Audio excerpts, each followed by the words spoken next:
You're listening to The Authenticity Show, where you get to eavesdrop on great conversations about health, creativity, and the quest for excellence.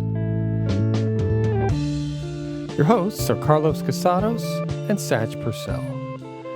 Now, before we get started, I'd like to remind you to subscribe to The Authenticity Show wherever you get your podcasts, and please connect with us on social media. We would love to hear from you.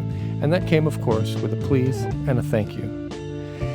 Our guest today is the lion himself, Seamus Warnock. Now, Seamus was a guest back in, I think it was episode 6, a while back, but he's a good friend of all of ours for a long time, and we're interviewing him because he and Carlos, and another one of their friends, Dean, recently went to Africa and they climbed Mount Kilimanjaro, which is pretty awesome. And so we had Seamus over and Carlos is here, and we had an amazing, totally unedited conversation. This one's a bit longer, but it was so awesome. There's just nothing to cut out. No fat to trim, baby. So check it out.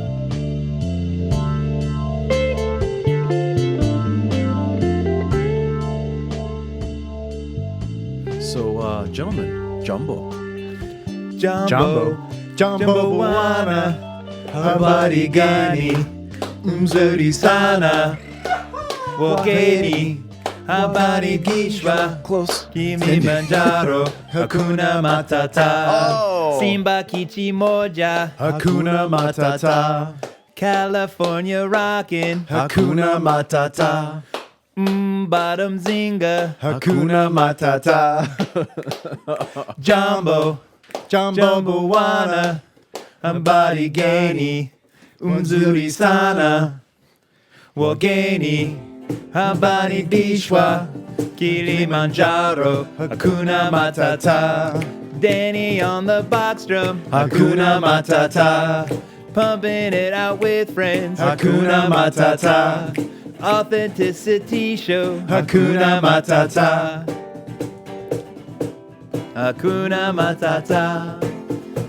Yeah. And so that was like the song. It sprouted up everywhere. Nice. Yeah. It just That's so popped cool. up everywhere. Because Yeah. I learned that song from my wife, Tanya, but she taught me the Kenyan version. So Okay. it's very similar. So I had to kind of pull back a little bit when you guys got to the Kilimanjaro stuff. 'Cause Right. That was in Tanzania, Right. not Kenya. You guys Yeah. just Which is right did next the door. the Tanzania Kenyan route. version. We can see Kenya from where we were. Yeah. Oh, yeah. 'Cause Well, we were up on you the knew it mountain. well. Up on the mountain. And remember when I asked that guy, we were looking on it, he's like, over there's Kenya, where those houses were. Right. And there was this clear divide between, on the Kenyan side, where the houses were, it was all sunny. And then on the Tanzania side, it was all like cloudy. And I was like, oh, wow. So like, how do the Kenyan people just get it to be sunny? And like, you guys have all the clouds and stuff. He's like, no, you don't understand. That's just the way the sun is. And because I was clearly like asking him like the most weirdest question that he's ever heard of me. He's like, no, that's not the border. Like, I'm like, so on the border, it's all sunny in Kenya. Uh-huh. And then on this side, it's all rainy and stuff. I'm like it's just like a bummer. It's like, that's the borderline right there. He's like, no, you don't understand. Yeah, it's a cloud border. Well, Kenya is known as the land of sunshine. So there you go. Okay, well, now it's all making sense. The funny thing about what you're saying is when we were in Zanzibar, they did not say Kilimanjaro, they said Zanzibar, and they did it in a different beat, and it kind of threw us off. Yeah. But that song pops up everywhere, all over. Oh, yeah. Yeah, Like it the does. guy was climbing up a coconut tree or a palm tree to get a coconut for Oh us. yeah, that's right. He did the same song. And they did Similar. the same. That was when it was. They Yeah, did that was at the song. Spice tour that we did. Which was Coffee and amazing. Spice tour. Yeah, Jumbo Buana. Yeah, pretty cool. All right. Yeah, Swahili's a cool language. It is a cool I enjoyed language. it. I had a good time with it. The natives loved it. Yeah. That's what the last part with the Simba Kichi Moja. Simba Simba, Kichimoja. as you know, Simba lion. is my name in Swahili, so everyone called me Simba. And then Kichimoja means number one crazy. Oh. So yeah, they just popped that out So number all one the crazy time. lion. And yeah, all the time whenever because they loved it. They would be like, "Come on, Simba, Kichimoja." They never really. The weird thing about learning languages when you're a foreigner is you don't have the same context frame that other people have. So you're saying something in their language and they understand you, but it's never something that they would actually come up on their own. Yeah. Because it's impossible, because they don't have that thought process that way. Yeah. You know, we would do that in China all the time. We called it Byron Ghetto Hua. Oh, yeah. Which was Byron is white people and Ghetto Hua is ghetto, and then Hua is speak. Oh. So we'd say like, hey, you know, we'd say like, hey, mama's in the house. And we'd say that in Chinese, and all the Chinese people go, what? What are you saying there? Your mother's in the house? What does this mean? But Yeah. but all the foreigners would translate it because we wait, what that? Oh, Carlos is in the house. Well, of course he's in the house. The Chinese, of course he's here. Very different He's here in the house. Why you than say we this? do. You know, like we're like, okay, but we're Yeah. like, hey, Carlos is in the house. Byron Ghetto Hua. Byron Ghetto Hua. So this is white people's ghetto talk. Yeah, That's in Chinglish. Chinese. In Chinese. In Chinese. Chinglish. Yeah, You got Chinglish. ghetto. Is If that- you got Chinglish and then you got Byron Ghetto Hua. Yeah. It's not the same. Yeah. It's a twist on Ingwen. Yes. Right. Oh, English. pulling that out. Woo. Ingwen. Pulling the yeah. That's Ingwen pulling out. Yeah, you know. in English. public even. In public. That's right. That's right. So, wow. I hear you can get arrested in some parts for that. Yes. Yeah, but not in Not in Tanzania. Thailand. Not in Tanzania. Yeah, where you guys just got back from a little while ago. That's true. Yeah. A little while ago, meaning the end of February, but we've been Actually, it was March 10th. Actually, it was March 10th. Yeah, because we came back March 10th. You guys came back right Or when 9th, the pandemic was starting. Oh, yeah, we The snuck in under the COVID-19 wire, didn't we, pandemic. Seamus? Yeah, it was Yes. pretty intense. Yeah, so just it was barely. real fun for me for the lockdowns and things like that because we got back, and then of course Carlos and I went right to the Korean spa and got a spa treatment day to help us with the jet lag and things like that. Yep. And then we had like 5 days of jet lag where we didn't really go anywhere or do anything because we didn't feel good. And then lockdown. Lockdown. So our lockdown was a little bit longer than everyone else's in that regard. True. But True. but yeah, we made it back before that. Thank goodness. Here you Well, are. I mean, yes and no. I kind of like, I have a friend who's stranded in Thailand, and every day they're posting pictures of, you know, I'm riding around on a little scooter and eating Thai food, and I'm on lockdown and can't come home. And I'm always like, what it would have been like to have been stuck in Tanzania because we were having such a magnificent time. Yes, we were.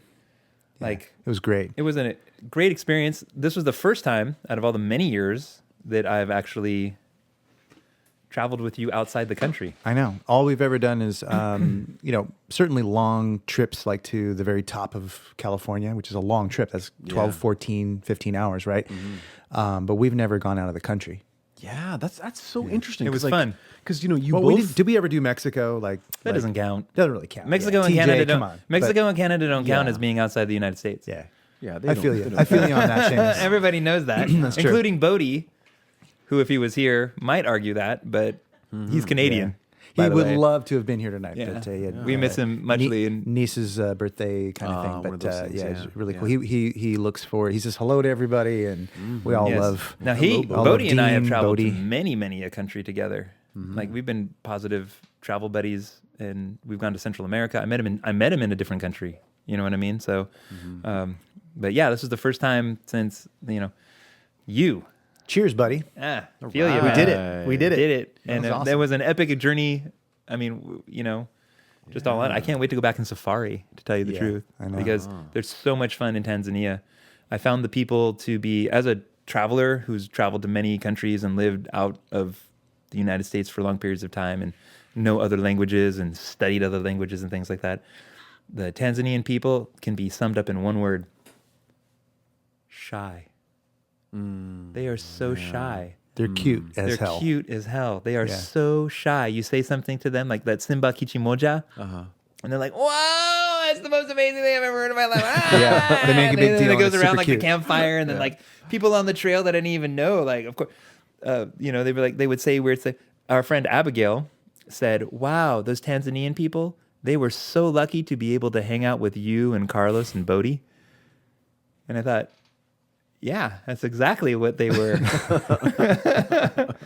They were lucky to hang out with Carlos because we like shaped their lives and changed their lives in all these different ways. Like those people are like, I still am in contact with them marginally daily, Yeah. you know? Yeah, we maintained a couple of friendships. Aris and Walter, we maintained kind of a WhatsApp And also Stella. And by the way, shout out to Mbogo Tours for Kilimanjaro adventures of various kinds. She was wonderful. Their whole staff, I just wanted to just kind of shout out for her because Very professional. They were caring. They were really on made it. sure that they were on it exactly. Yeah. And they're No a slack. trustworthy company. Definitely want to say that. Hey, you want to go on a tour? Take Mbogo Tours. You won't be sorry for long. No, you better for our non-Swahili listeners, spell Mbogo for them. Mbogo. Mbogo. And it means Mbogo. buffalo, specifically the water buffalo. But Yeah. so we're drinking Buffalo Trace bourbon right now. Some of us in this room. So it's Mbogo Trace. As a tracker, the Buffalo Trace for me, you keep saying that and it just flashes into me scat. Tracing the buffalo. Yeah, totally. You're just like, oh, we're following Buffalo. We're following the Buffalo Trace. That's all It's I just keep. Every moist time enough you that I keep think it's been mentioning 3 that. days since this buffalo was like you there. eat it and say, it's right around, Yeah, It's recently eaten the grass of the plains of the north. That's how you track. Has You that actually- specific taste, you know? It's warm, and I like the way it tastes. Yeah. Terrible. Yeah. this is And Badamzinga means turkey. So when he added Badamzinga. Badamzinga to that, was kind of an insider joke because him and I found out that Badamzinga meant turkey. We were kind of saying, hey, we would love to taste some turkey. And they were like, turkey's terrible. We like dude said- chicken. you know. Benson didn't like turkey. And we're like, But come on, Really, turkey's for awesome. us, and I can say this honestly, and I'm going to speak for Bodhi right here, just say Badamzinga. Yeah. Just say it. Badamzinga. Yeah. It's freaking awesome. It's Badamzinga, hilarious. That's a great name. It's a great name. hilarious. Badamzinga. To a foreigner, it Badamzinga. encompasses all and nothing because it starts out in like maybe inappropriate and social norm that we're talking about bottom, but you're all Badamzinga. Yeah. Well, But even it's like you know how we say, hey, turkey? Yeah. I mean, if you can say that in a way, in a playful way, they're pretty playful when you say. Yeah, they're shy, so they're you can playful. say like, "Hey, you know, Badamzinga." yeah, kind hey, of thing. Badamzinga, And what are you they'll doing? kind of And they're like, smile they're at like, you and they're fire all, something they're back, confused. you know? It confuses That's them. great. So. That's great. Erafiki, you know, like friend, you know. Yeah. Badamzinga. Hey, Badamzinga, what's It's up? funny. Yeah, like I said, They loved it. as Abigail said it most appropriately, they were very lucky to hang out with us. It's true. We They pushed had their a very cultural good boundaries time. as much as they pushed ours, They if had not more. such a good time hanging out with us everywhere we blast. went. Yeah. It was great. I'll bet they did. I'll bet they did. Mbwa. Mbwa. Mbwa is a dog. Oh. So I'm wondering if like putting an M in front of things is like used for a lot of animals. I'm just wondering. Good about question. That. Mbwa. There wasn't too many other animals that I heard with the M in front of it, but There's I no bet you M in front of Badamzinga. There isn't. That's true. There are quite a few that Unless you're eating one, animal then you names go, that I've forgotten. Badamzinga. Yeah. Badamzinga. Yummy. I'll have some dark meat, please. Yeah. So you guys decided to climb Mount Kilimanjaro. The sacred mountain. And whose idea was this? Why did this happen? All right. I need to understand. Let's go back 2 years to the episode number 6, Tales of the Wandering Lion. Yes. I mean, Starring you. Starring me, of course. Simba. Yes. Why would I reference anybody else's? Sorry, Sammy. Not referencing yours. And in number 6, I was telling you about that really weird Hemingway lifestyle. Okay. And that's why Bodhi and I, again, adventure with Bodhi, we went to Run with the Bulls in Pamplona. Yes. Because that's the Hemingway thing. And like in Bewitched, Yes. Dr. Bombay, bring, and he was Hemingway. And he'd show up. Oh, I was running with the bulls in Kilimanjaro. Oh, I was climbing to the top of Mount Kilimanjaro when you called, and so I came. And it was always those things that had that huge nostalgia with it. Like this, there's a couple of things on this planet that you got to do the check mark. Really, you have to check mark. Running with the bulls, Bucket list. Kilimanjaro, sardine runs. Go to every single Star Wars scene, where Luke Skywalker's house. You got to go there. You got to see that kind of stuff. Basically, I nagged Bodhi forever, who didn't want to climb the mountain. And as I made the promise, the only thing I will ever make him climb again is a bar stool. Oh, that's what you Yes. promised. I will never make him, Bodhi, it's on air now. I will never make you climb anything ever again except a bar stool. And kudos for Okay. him absolutely not wanting to do that, but going But he for did it it. anyway. Yeah. Just because he wanted to be a bro and go through it. I could just tell he really did not want to do that. So here's the fun part about Bodhi. But he did it anyway. Here's the fun part about It's Bodhi. pretty freaking awesome. First of all, Bodhi's Navy, so getting him into a mountain, wow. Second of all, it's the only mountain he's ever climbed. Yeah. And it's the only mountain he ever will climb. And it's ever fucking, again. It's fucking Kilimanjaro. And it was his he did it. birthday. The one and only. On his birthday? On his birthday. 50th birthday. Yes. This is how I planned it. That's I badass, planned it right? like that. Come See this? on. I know we're It's on. great. Bodhi climbed Mount Kilimanjaro on his birthday, Sure as and hell it's the did. only mountain he's ever going to climb ever again. His 50th birthday. Boom. How Look at awesome that. is that? That's the kind of friend I am. Thank you. Wow. He's lucky he traveled Carlos, with on the you. other hand, I don't need to recruit into this stupid No, idea. I'm there. Oh, man. I got so many stupid ideas. He's just like, don't even tell me them. Let's just go do them, and we'll do them. You Painful too. Everybody in this room as will it go do was. something stupid that I say, Okay. right? Yeah. Everybody in this room, including Tina. By the way, And you guys aren't even 50 yourselves. So I No. can't even imagine what you're going to do on your 50th birthday. exactly. The future's Start uncertain, sniffing but glue? the end is always near. Yeah. Right? Start But sniffing glue. speaking of painful and difficult, Yes. wow. Yeah. It was hard. I have to climbing this say, mountain. Wow. there are lots of difficult things in the world, and you know, other people's experiences are other people's experiences. But for me, this was huge to do that. It was painful. It was difficult. I was a puddle of tears more than once. Well, I would like wow. to I would like to key in on that one. Wow. So I think part of the reason why it's so difficult is because, well, they don't really plan it right. So what you do is you're at this one camp and you stay there for a day or two, and then they hike you all the way to what is the base camp, Okay. and then you get 4 hours of rest, and then at midnight they make you climb. And you go all the way to the top. There's 3 different peaks you can do, and there's all this extra stuff you can do up the top. Yeah, 3 summits. Then you climb down, you get like an hour's rest, and then you go back to that first base camp where you stayed that first day. Which So you took literally, a few days to get to. literally, you are walking for 20 out of the 24 hours, minimum. Yeah.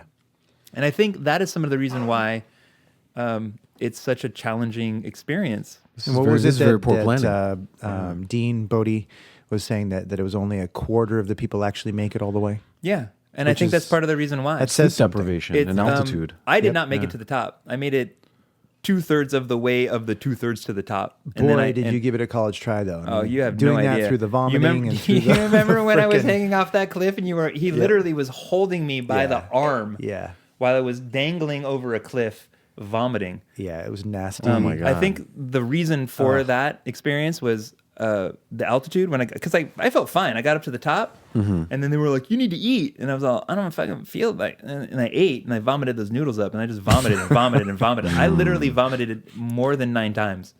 Yeah, it was I did probably not. Yeah. a total of maybe 12 to 14 times, probably. Minimum, and you didn't even all count together. on the way down. They were like, Yeah. "Oh, on the way down, you'll feel Yeah. better." I did not feel better. Yeah.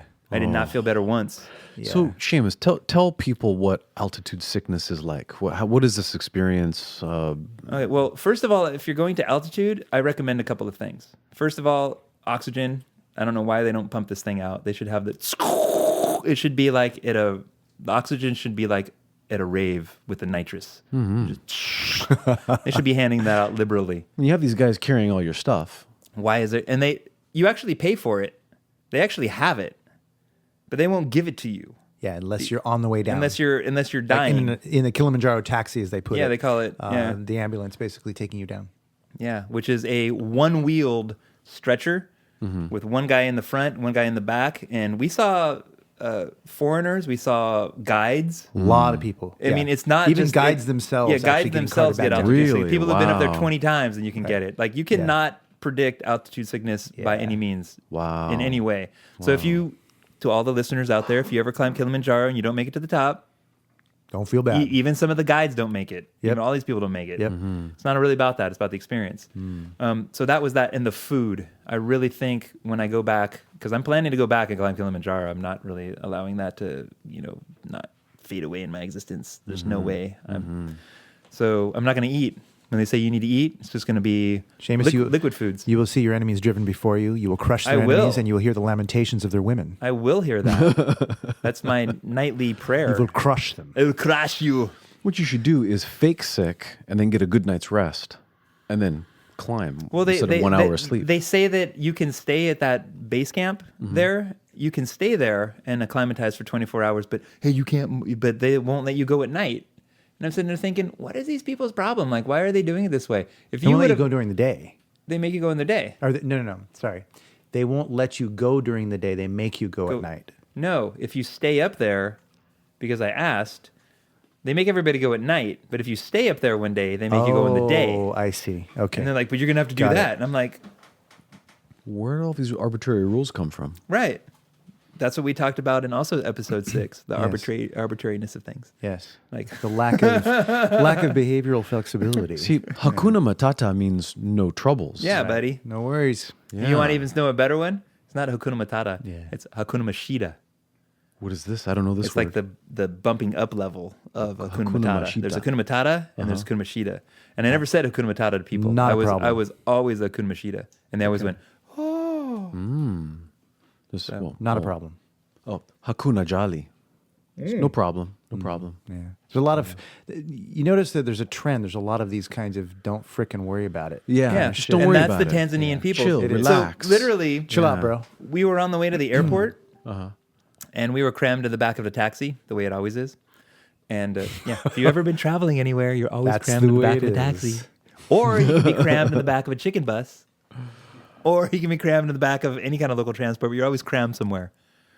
And we were coming home, Bodie, Carlos, and I, to this whole pandemic, epidemic, the world was coming to an end, et cetera, et cetera. And the driver and Walter, our buddy who was in Tanzania, they were arguing over how expensive tomatoes and onions were. Right. Right. That was the thing. That was their thing. They were like, tomatoes and onions are so expensive right now. And we're upset. Let's take to the streets. And here we are coming back. Here we are coming back to this pandemic of pandemic. You know what I mean? Oh. And they were upset because onions were too expensive. So that can tell you about, like I was telling you, Tanzanian people, they have a really, No, you guys, I saw all kinds of beautiful, incredible pictures that you were posting on Facebook. You don't just go to climb Mount Kilimanjaro, right? I mean, like, there's lots of other things to see and do, and it looks like you guys saw all kinds of cool stuff, like plantations, like coffee plantations, and Yeah, like seeing and learning about the coffee ritual and how it's done, how it's harvested. They teach you about it. They take you on. They show you how these Chaga people are, working with it with the various forms of coffee. I mean, the ones that we were working with was the Robusta. But they also have the Arabica and the higher regions. Mostly is the Robusta, which is the lower region of coffee. It's the one that's more adapted to lower altitudes. It's an altitude thing.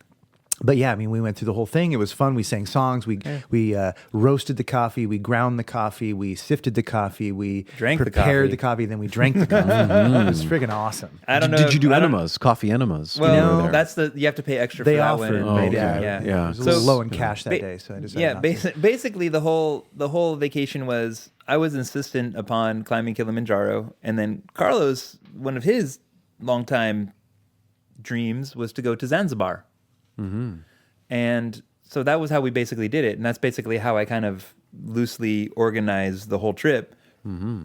Kilimanjaro takes like 6 days to climb, so it's like you go to Tanzania, you do your jet lag thing, then you climb Kilimanjaro, and then we had all this extra time. Carlos wanted to go to Zanzibar, so I was like, "We'll recover in Zanzibar." I'm not going to cook it, but I'll buy it from you from Zanzibar. And so we went there, and it was an amazing thing because the Kilimanjaro region is one type of people, and then Zanzibar is a completely different thing. Zanzibar was its own country. Yes.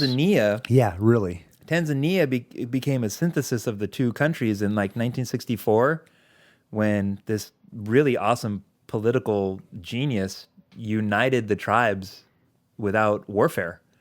He just basically said, we're going to declare independence. And he went around to every single local chief and said, I'm going to be the president, and we're going to declare the independence from the British, because up until the 60s, the British were in charge of that. That's how Freddie Mercury got born in Zanzibar. That's right. He was from Zanzibar. We visited his Zanzibar. house. We didn't We go visited his inside, house. but Yeah. Okay. we Yeah. took some pictures on the outside. I There's a lot wasn't of really pictures interested of it in and seeing stuff like the that. inside. That's but cool. And it was cool. It was right and there. so 1964, that mainland Tanzania declared independence, and then a few years later, Zanzibar joined it. So that's Tanzania. That Zania part is Zanzibar part. So they were their own country by themselves. So they didn't need anything. You know. In fact, Carlos and I have our own stamp from Zanzibar because they still kept the port authority. Yes. So if you fly to Zanzibar, you don't get a stamp. But if you take the horrific boat and spend the night in Dar es Salaam, which is terrible. I hate to say it, but don't go there. Okay. It's a waste. Oh, It's a waste. This unless part, you have this to. part of Zanzibar, this part of Tanzania was not shy. I don't have any don't have any kind of like positive things to say about Dar es Nothing. Salaam. Okay. Everything Everything else was scam. wonderful, but that area, I'm just gonna say, wouldn't you say, Seamus, there was like really like very little in the way of I'll take my redeeming Rangu values. to it. Yeah, Wow. exactly. So Carlos is wearing a shirt that he got in, actually I think in Zanzibar, right? no, I got this No, that's actually we got in that with Moshi Walter. in Right. Shantytown. Yeah, and I got a Rangu, which is a traditional Maasai weapon, which in my language, to my ancestry, is called a shillelagh. That's right. But so that's what we have right now, since you can't see it. The Maasai and the Chaga are the two main divisions of tribe. The Chagas have a tendency to be like mountain people, and the Maasai are more the wandering plains, taller, as opposed to the Chaga, who are a little bit smaller in stature. Okay. But it's interesting when we were in the Chaga village where they had all those secret caves where the Chaga people would hide and they create tunnels and booby traps and various kinds of things. The Maasai people tried to get them for so long, like 70 years or something like that. Yeah, that was what I was saying about the Ridiculous amount of time, and the they never unification of it happened in such a way. There was it's a Hatfield and McCoy blood feud. Really, that whole country was just It full was of Hatfield blood feud. McCoys for sure. Yeah, and the president just transitioned it through And all of a political. sudden, they're fine. And then they're Just like that. Yeah, And I it's the asked them weirdest thing. constantly. I was like, okay, well, you're Chaga people, and your ancestors were hunted down and turned into slaves and by the Maasai people, and here they are right there. You're Like, working with them. yeah, and I'm like, what do you think about that? And they're like, oh well, it's fine. No big deal. And I'm like, really? Talk about forgiveness. Talk about Wow. forgiveness. That's pretty awesome. cool. Because Yeah, that is literally great. for hundreds of years, these people built an intricate cave system to hide from the Maasai people. There was so much blood conflict. They would say things. So Wow. when the Maasai person would come into the cave, like this cute little African girl, she was like, Oh my God, she was She was adorable. adorable. She would say it's the softest little voice. Yeah. And then yeah. And then She the was Maasai wonderful. people would come in and they wouldn't know the code, and then they'd hit them on the head and they die, and then we'd cut them up in small pieces and throw them in the river. Yeah. And you're just going, wow, this is Wow. hundreds of years of you gosh. guys Yeah, and literally. This was like 70 years ago or something like that, and Gosh. they keep all of it to give tours and talk about Okay. what they did But and they where have no stored animosity. stuff. And we went down into the caves and I don't know, didn't it take like 3 generations to make those caves or something like Yeah, that? they were huge. They went all like the way a to this river. network system that they had created. This huge Wow. network underground Yeah, tunnel tunnels system, and where when the Maasai cooking came to spots raid, and they all fled into the caves because they couldn't Running fight water. them. But they could fight them in the chokehold. So like they would come into the cave, and if they didn't know the codes, they just bash them, and then they had these bone crushing weapons. yeah, they would show these things, Wow. Skull like- crusher, these different names. and then we'd cut them up and throw them in the river. Yeah. Oh my Like, God. and this weapon we would use to crack their skull, and this one we would use to cause pain, and this one we would use to crack their bones. And it was like, wow. And she would just end everything like, yeah. This is the strangest thing. She was the cutest girl, and She just telling was like so- horrific yeah, stories wonderful. of like, and then they would come and steal us and rape us. Yeah, but Yeah. no My animosity. None. None. Just kind of reporting of facts, like it was. And a the story. Maasai people are also like, yeah, we don't do that anymore. And it was just like, wow, like where is this political identity that you guys were able to do? Because it's such a Hatfield and McCoy situation Yeah. with these two groups and it wasn't Yeah. just the Chaga people, but like the Maasai basically did it to everybody. in Let's face Satch. it. They're warrior people. Yeah, they're warrior people. Great warriors. Very tall, 7 foot. Yes. 7 foot is not uncommon for Maasai, right? We could totally take Chagas them are out. small. But one thing that was really interesting when I got off the plane and we were driving to Shantytown in Moshi to go to our hotel, the resort where we were at. The driver was pointing out Maasai, and there was this woman walking with her little staff, and there was like some lamb or sheep or something like that. And I wanted to mention this to you because you're such a movement person. Wow, this woman's hips, the fluidity in her motion, how she was walking, you could just see the rhythm and the fluidity in her, like the hips and pelvis region, like where she was like flowing. It was like this amazing example of what's possible when people don't wear shoes and they move freely and aren't stuck in a desk or a cubicle. Yeah. This kind of flowing look, it was really beautiful. It was. It was beautiful, and it was impressive because we've talked about Go Kale. Esther Go Kale and the whole postural movement kind of thing. Because she studied in like Burkina Faso. Exactly. This was a perfect example of that sort of fluid strength that you could see in this woman. She was carrying. She had, of course, a lot of them were doing the classic, carrying of objects on their head. Yeah. Many of them did that. So here she's carrying all these things on her head, but then her hips are just so fluid to the way she was moving. And as a movement person and as a fellow appreciator of, physical things. I also appreciated it as well. Wow. It was quite amazing, wow. huh? It was sexy. It was quite wow. It was beautiful, and it was impressive. I appreciated it a lot more. It sounds great. Yeah, I really therapist awesome. I'm fascinated because I've actually watched video footage and pictures of people, in other countries moving just to see the way they move. They have such a different kinesthetic culture than we do. Like just the way they move. It's almost like they're more connected to the way humans are supposed to move. Right. Yeah. Well, it surprised us one night. Truly. When Carlos and I and Walter, our friend from Tanzania, we were, and Bodhi was there too. Mm-hmm. I think all four of us were there in Zanzibar, and we were stumbling home. And of course, Zanzibar is repressively hot.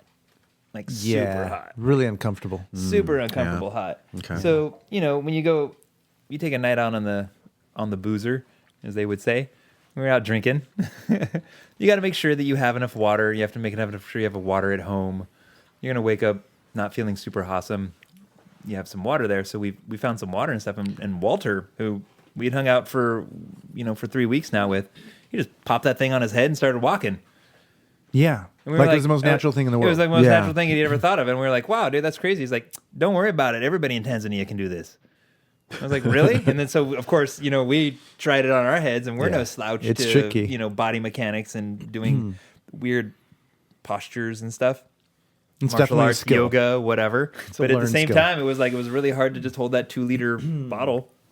I'm kind of thinking maybe we need to practice. Okay. I was just going to say that it's a good thing to do. Let's create a new movement. Let's go to the mall after the pandemic.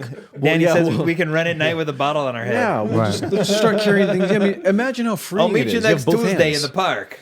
Mm-hmm. Yeah, you can use both your hands to do stuff. I mean, we're the cell phone generation now. Mm-hmm. Put things on your head so you can look at your cell phone. Wow. While you're, Yeah. I think you're onto something. I know. We'll start a trend. Let's do Too classes. bad all the millennials are too lazy for that sort of stuff. So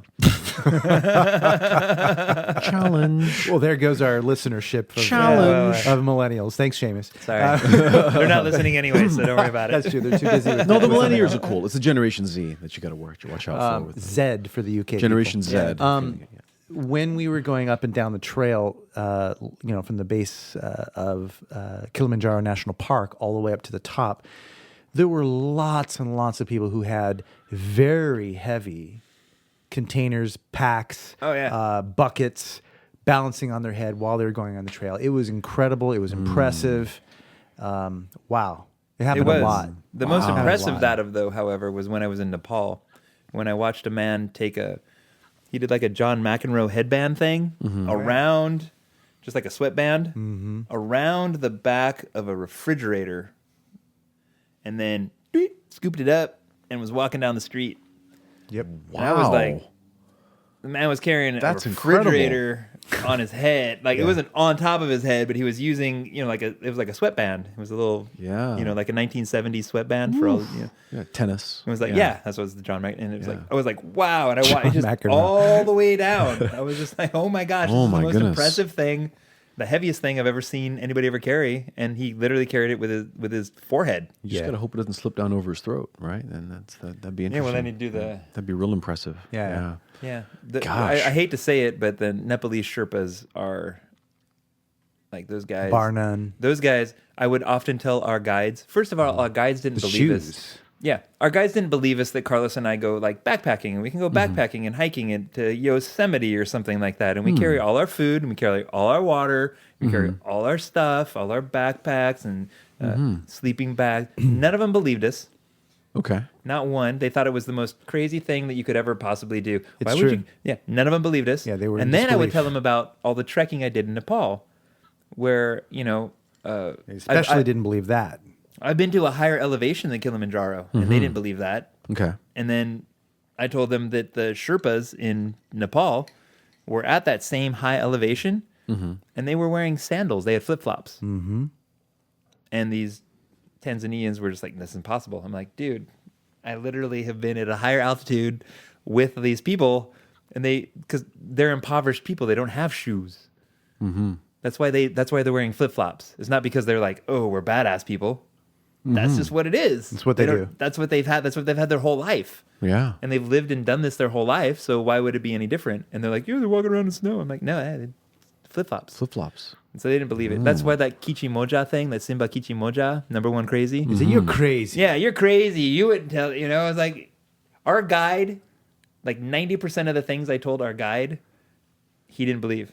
By the way, his name was Jackson. And he was Jackson. a super cool dude. It was Jackson. awesome. Oh my Yeah. god! I mean, they're all Right. cool. Yeah. They all had their unique qualities, but of course, it was hard. Shout out to not- Jackson. Shout out to you, Jackson, brother. It's so great. Aristides. And Aristides, otherwise known as Hope Aristides. Ooh, these on are great Facebook. names. They're Yeah. great. Love I mean, these names. Aristides sounds like my guide Aristides. Yeah, it's very like totally. They had primal. very I what love would it. be Yeah. considered Christian names. They had And this very is a Greek Western name, names. Aristides. Yeah, Aristides is a Greek name, but Yeah. But Jackson, immediately calls to mind Action Jackson. Yeah, Right. And yeah. he's the head guide, right? Okay. fucking Apollo Creed. We had such really good conversations about the native plants and foods. Yeah, they knew all their stuff. Traditions. Because I was really curious, as you might guess, really curious. Seamus would guess as well. Hey Carlos, you remember that wild raspberries that we got to eat? Those were great. We wild They were foraged. delicious. We wild foraged on the way to the top of We did. Kilimanjaro. It was amazing. These balls. raspberries, Freaking amazing. And they were like, "Oh, you can go in there and eat it." It was like this whole field area of just Yeah. overgrown On the way raspberries. up. And It we was were the so only cool. foreigners that went in there and ate any of that stuff. Why are people not eating these raspberries? I don't know. Well, they would be, but it was really out of season. But we were lucky; we found a patch that Yeah. was still growing. Okay. They weren't quite ready. Yeah. They would have been better like in 2 weeks. Yeah, Okay. but they were still pretty good. But they were good. They were good Yeah. enough. I ate All right. I ate as Yeah. many as I could. And I wrote down the good. name of what they were called in actually have a native video. tongue. I have a video of There's a giving video. That's true. giving a testimony of that. There was a few things, but I guess we talked a lot about like how things are used and the herbs, because I told Jackson I have an interest in a lot of that kind of stuff. But primarily, I was asking, like, I would love to understand. He's Chaga, so I was asking him, look, I want to understand more about, like, let's say the cultural, religious, mythical background around Kilimanjaro and the various mountain ranges around it. I wanted to know, tell me more about the sort of side of the religious, Spiritual. mythological, spiritual side of Yeah. it. He didn't know a whole lot about that. However, he did share with me, the name that the Kilimanjaro is kind of a debatable name. It means like the White Mountain, but it was more of a name that they came up with that was kind of more or less for the white people. Like the okay. Europeans that were there, the Germans, the English that were first climbing it. So they called that, but there were other names for it, like Kilimanjaro.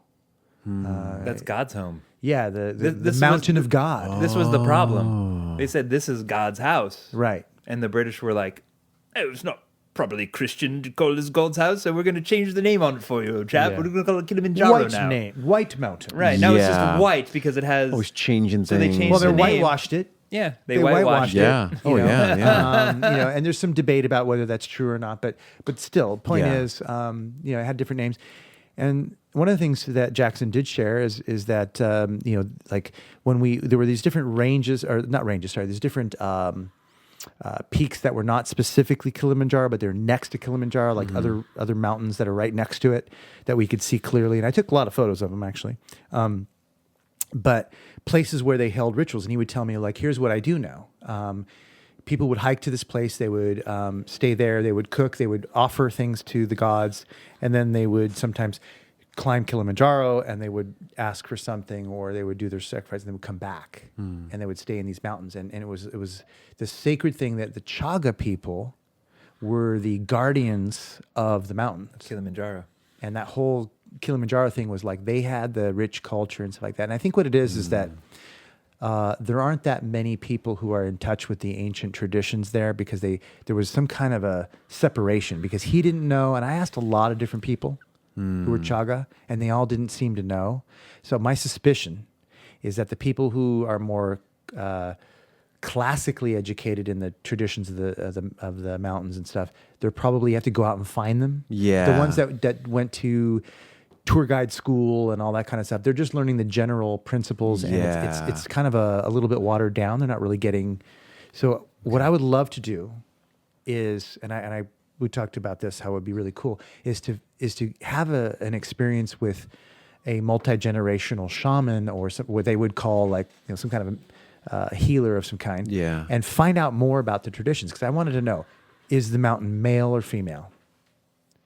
What's the traditional names of the mountain? What are some legends around the mountain? I want to understand a little bit more about what ancient people thought, because I love to go to a place and imagine that I'm that ancient person. I'm visiting. So and stuff like cool. That. That's neat. So I did what I could. I like that. Finding out about that, and I made the mountain journey. One of the first things I did is ask for permission. Whether that made a difference or not, I don't know. But it was important to you to do that. It was important for me to do that. I asked for permission from the mountain at the very foot of the mountain. Okay. And then while I did the mountain, by what I mean doing, like walking the mountain and struggling through the difficulty of the mountain, especially at the end, was to make it mean something, to turn my struggle and my difficulty into something that was beyond the physical. So whether I make it or not, I'm going to give my all, and I'm going to have my focus on what it is that I'm doing. And I'm asking the mountain if there is some kind of intelligence associated with this mountain. Then I'm asking my intelligence, my deep intelligence, to connect with that and lean into the difficulty, lean into the pain, just whatever it is, help me, because I'm going to transform the pain that I'm feeling, the struggle that I'm feeling, into, I guess, a spiritual practice. Okay. Wow. A pilgrimage, if you will. Yeah, you So for me, it transmuted was that stuff. Yeah. For me, it was absolutely that. Getting up that mountain was less important than putting my all into getting up the mountain. I knew that if I put my all into it, and I could say that I never held back even an ounce of energy, then if I didn't make it, at least I gave my all. That's all I did. Yeah. And really just deciding that, I said I was a bucket of tears at each of the summits. I thought, I was not going to make it to the first summit. I was almost positive.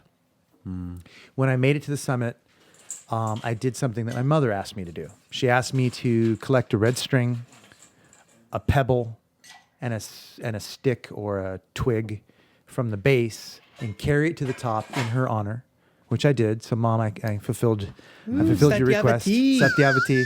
I did that for her, and that was important to me.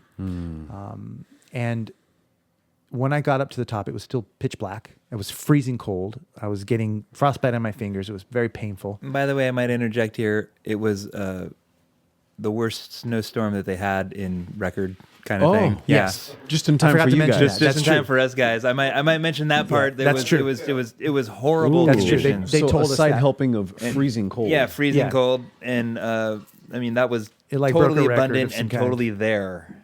Yep. Lucky us, right? That we picked that night. The And it was like the worst night in history. Let's climb to the top. freezing cold rain and hail and weird, like, tiny snow things going sideways into your eye. Even though I was my covered like a God. ninja, Okay. like there was just this little sliver. The snow was came going right in my upward. eye. It was like in Forrest Gump. It Yeah. rained. It rained down on us. It rained sideways, and sometimes it rained up. Exactly. It was literally that was so much snow. And I was so tired that I would lean forward and feel as though I was falling asleep. falling forward. And then every once in a while, Aries, he's the younger guide who was amazing, by the way. Wow. He just kept putting his hand on my shoulder. He said, "Hey, don't fall asleep. Keep going." You know, he was like, every once in a while, he would just be like, "Hey, you know, get with it," kind of thing. And then Carlos also felt my hand on his shoulder, and then I'd go, "Hey." Yeah, that was terrible. And it was like, That was terrible. I was like, and then I just asked for, I said, "Please just let me lay down for like 20 minutes." And the Like, dude's no. all, "Where No. are you going to lay down?" I'm like, "That's Snowbank." Yeah. Right No, there. you can't do that. If you let me chill for 20 minutes, I swear I could. You'll be good. They were like, no, they wouldn't Yeah. let me do it. So But getting up to that first summit, I thought I would make like a little video. And I did. But each time I tried, I was just sobbing like a fucking baby. Like I didn't have any sense about me. It was just so exhausting because I never even thought I would make it to the first peak. And each time I went to another peak, a little higher, a little higher. And by the way, the spots between the peaks are fucking dangerous. You're looking down these pathways where you can easily see that all it would take is one little crack in the snow and the entire thing would slide down and you'd be carried down, you know, hundreds of feet down to the basin below. Okay. It did not look safe at all. Like, Okay. and here was Aries kind of hopping through there like he was some kind of billy goat. And I'm going, okay, I'm barely making it. I'm barely lifting my legs. I don't know how I made it to the first peak. How the fuck am I going to make it to the next peak? So I made it to the next peak and I'm looking at this depth on either side. Like it just goes down. It was beautiful, but scary. Yeah.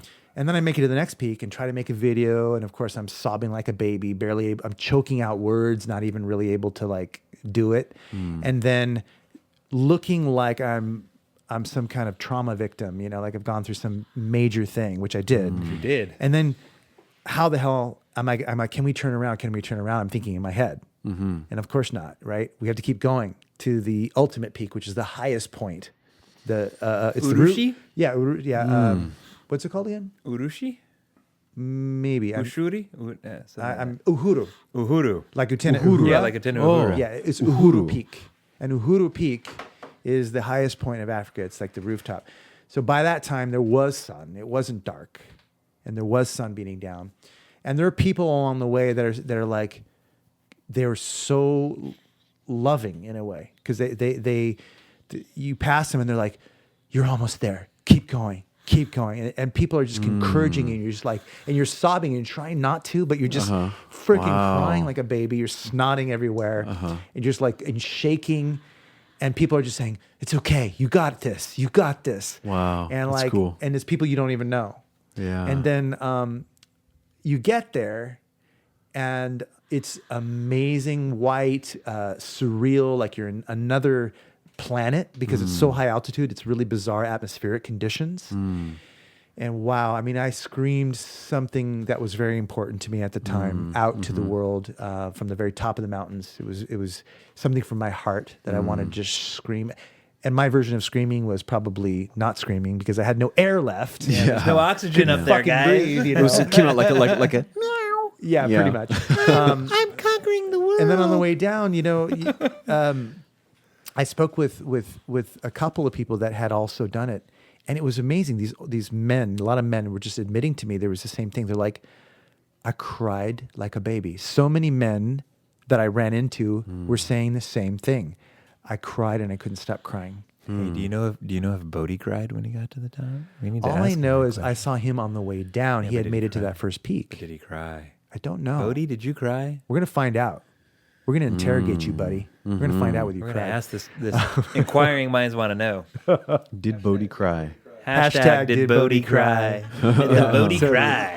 So yeah, but I cried. It was beautiful to see Bodhi because on the way down, I was you know he came to the first peak, and it was a relief to see him there because I knew that he did it. He got up, and I was so happy for him.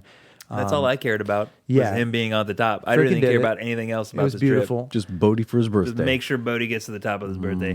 It was But- all support system. What's interesting, so I'm, as you know, I'm 48 and a half, getting close to 49. So it's kind of like, can my knees take this? as you know, I try my best to use good body mechanics, to be careful with my feet. I'm a minimalist runner, like everybody else in this room. We're careful about how we place our foot when we step.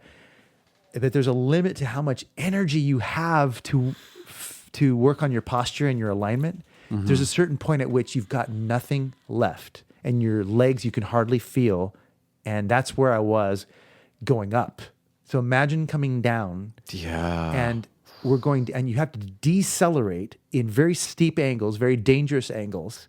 It's cold and there's sharp drops everywhere. To get down, you still have to have just as much strength, if not more, to decelerate properly. Yeah. And so I went down and I was just thinking, I was actually really concerned that I was going to have a permanent double knee damage that I would not be able to recover from. Fortunately, I did, but I'm going to tell you, on the way down, I started doing what they call like dirt skiing. You know, when you go down a really steep, loose, shaly kind of ground. We took the fast way down, and Eris, at some point, he was like arm in arm with me, like locked arms and shoulders, and we were like skiing together down. Oh, and wow. several times I landed on my ass, but he would pick me back up, and we would do it again. And I thought, this is painful, but we're going to get to the destination faster than if we do it the other way. That's the thing is like I could barely move. There were other ones of our porters that came and brought me juice part of the way down. They're like, hey, brother. And they were like giving me hugs and saying, you did it, and gave me like mango juice and stuff like that. And it was just enough to get home. But I remember when I came into the cabin, Seamus, you were recovering. Oh gosh. And I felt like I just needed to tell you, I can't talk. Like my executive functions are gone. And I told you, and he was just like, okay. And then I couldn't even get my clothes off. The porters took my shoes off and my jackets off, and the extra clothes. I had like, It was 4 or 5 overwhelming. levers. It really was. Couldn't do anything. And I was shaking, and I felt like so exhausted and tired and emotional that there's no amount of crying that would have helped. I just felt sick, emotionally, energetically overwhelmed. It was the most intense thing I'd done in any kind of recent history at all, like in decades. Wow. It was truly an ordeal. And so I'm so glad that I told myself that this has to mean something for me. And for me, it really did. I don't need to go into the details of what that is. I just want to say that I made this trek for love. Wow. And then he got an hour's rest, and then he had to march again. Yep. We had to get up and go again. As I was telling you, the flaw in the system. Yeah. After that entire ordeal, which was very heartfelt and very emotional, what he just said, you had like, okay, let's go. You're like, Wow. yeah. For me, it was a different experience because I was coming down into this snowstorm, and our guide got lost. And That's right. he had this teeny little headlamp. Yeah. It was like, and I was like, I'm cruising along, right? And I know, like I was telling the guides, I know what outside is like. I go camping and I do tracking and I do all this sort of stuff. And I'm cruising along with this dude, and I'm like,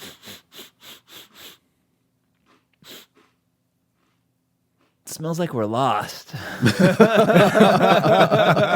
I'm like, yeah, it's a big old whiff. We're lost, buddy. I'm like, hey, we're lost. He's like, no. I'm like, fuck you. We're lost. And he's like, no. I'm like, okay, you don't think we're lost. That's fine. So a little bit while longer. And he kept saying, you'll feel better as you go down. And I didn't. I said, look. And I grabbed him and I looked at him and I said, listen to me. Carlos and I have spent many a night in a cave. I'm okay sleeping in one of these numerous caves you have here until morning time. We have food. We have water. Nothing's going to be any different. Yeah. And I'm like, look around. And I click on my headlamp and it goes, vroom, and it illuminates the valley. He's like, hey, give me your headlamp. I'm like, yeah, sure. Like, we're going to get back because I'm going to give you this headlamp. And as soon as I gave him my headlamp, he figured out where we were. But it was like this huge, That's long period. Well, in the cave, right? Tell about the cave. Well, there is this one cave where a German person actually had spent, and that's where they used that as their base camp. And I did get a 20-minute nap in that cave. But there were numerous caves all throughout this whole like part. And I was like, dude, you and I pop in there. Like I was just thinking of you. I was like, dude, how many times have you and I done something like that? Exactly. You know what I mean? We're out in the middle of nowhere. We don't know where we're at. It's a bad idea for us to continue. Yeah. Let's just find a spot to post up. Hunker down. Yeah. Enjoy the evening. Morning time will happen. Yeah. He's like, no. But he needed my headlamp. And that's what I really enjoyed. Like some of their gear is that was like, oh yeah, here's. Yeah. I'm like, look, there's a cave right over there. He's like, hey, give me your headlamp. That'll get us home. Wow. You should mail him one. Yeah. Actually, I thought about giving him mine, but I actually needed it for the rest of my journey. Well, there you so go. Yeah. when I return to go to the top of Mount Kilimanjaro again, I'm going to give him one. I just want to report real quick. Sure. That I did loan Seamus my rain pants.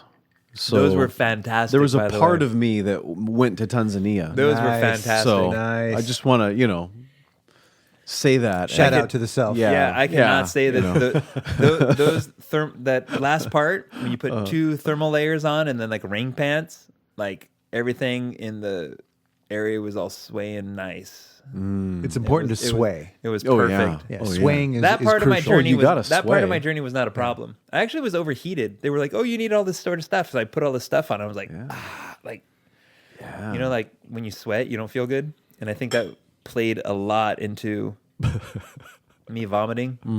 I was hot. And not asking the mountain for permission, I'm sure, probably had something to do with it. you know. Before I don't know if I did. Yeah, I don't think I did. For sure. I don't think I did. For sure next time.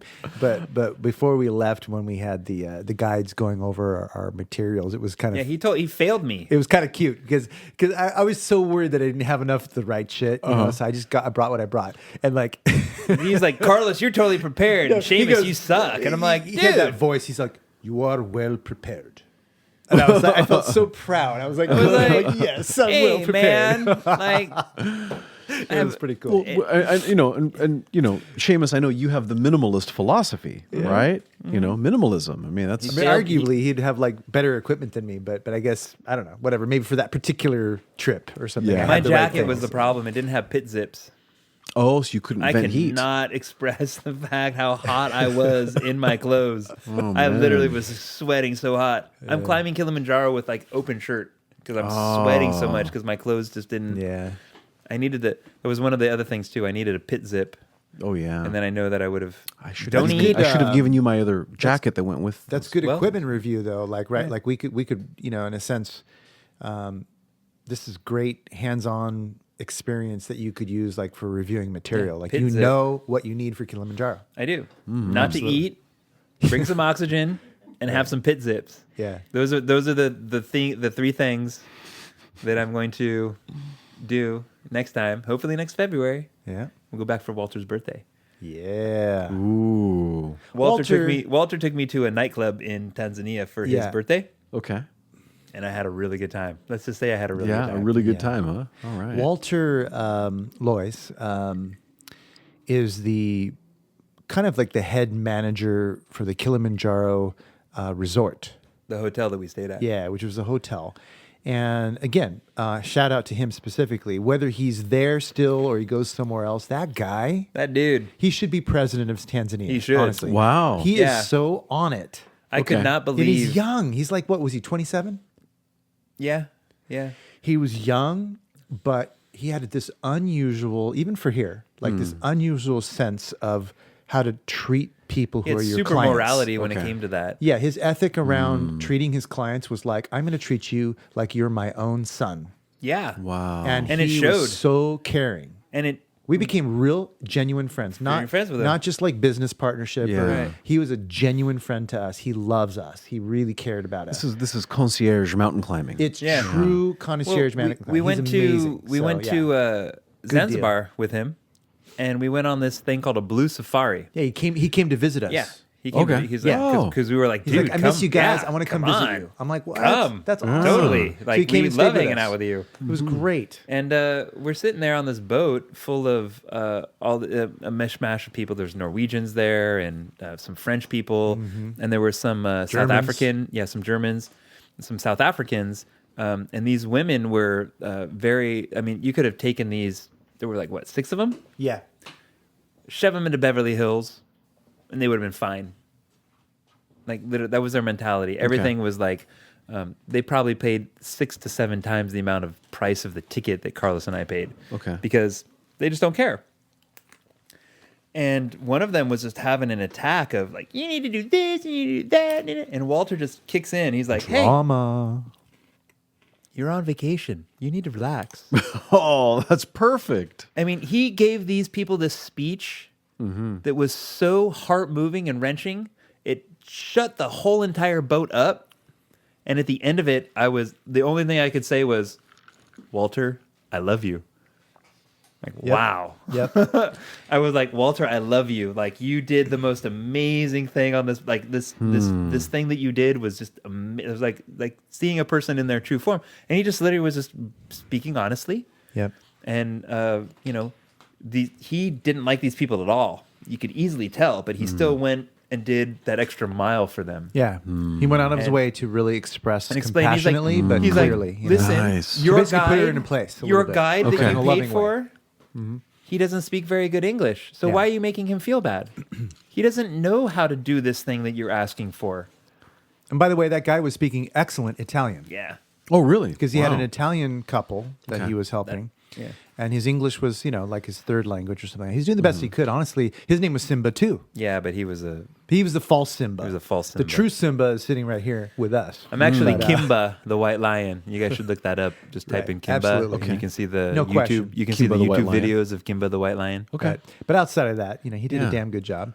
And Actually, he did a fine job. He gave Yeah. us like pineapple, and he was Pineapple really good. and watermelon He and- took care yeah, of like he was other great. people in the Coconut. tour because his English was good enough, and these other people didn't know anything. He like kind of adopted everybody, but these South African people, the entitled peoples of the world, we know what entitled peoples are. They weren't having any of it. Entitlement issues. Entitlement issues. But yeah, so needless to say, Walter, in the time that we were there, became a genuine friend. Yeah. I would definitely consider him a true friend, not just Nice. a person who was there in Africa who helped us, Yeah. but we felt genuine care and love that developed in the time we were there. Sometimes when you travel, you He'll never be our really friend know. forever. Oh, yeah. When you meet a native of the place that person. you're going to, when you meet the natives of chap, you never really know. And you never really know. I've traveled all around China and Thailand and things like that. And sometimes you never really know. Sometimes this person's just hanging out with you because they know they're going to get a drink at the bar. Right. You It's know? it's opportunism Opportunism. and selfishness. And and it's also economic. You can't blame them for that Sure. social economic. It's understandable. You can totally get around that. It's understandable. Understanding that sort of thing. But Walter, he wasn't like that. Nah. He actually cared. He cared. He actually called people on the phone. Like we went around for this blue safari that I was talking about, and they wanted $75 for each person.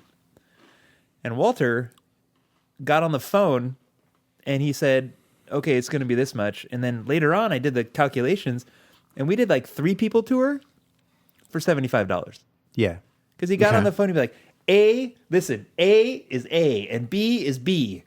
And you can't do that. So it's going to be this and that's it.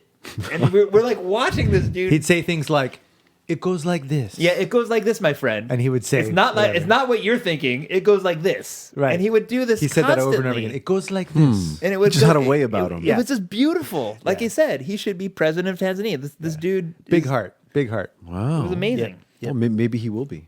I hope Maybe so. Well, he we will kept thinking, I kept observing, we talked about this together, that when you meet someone and you just know that if they stay alive and they keep at it, they're going to go really He's going to freaking go far. far One of because he those really people. had a moral compass that was Yeah.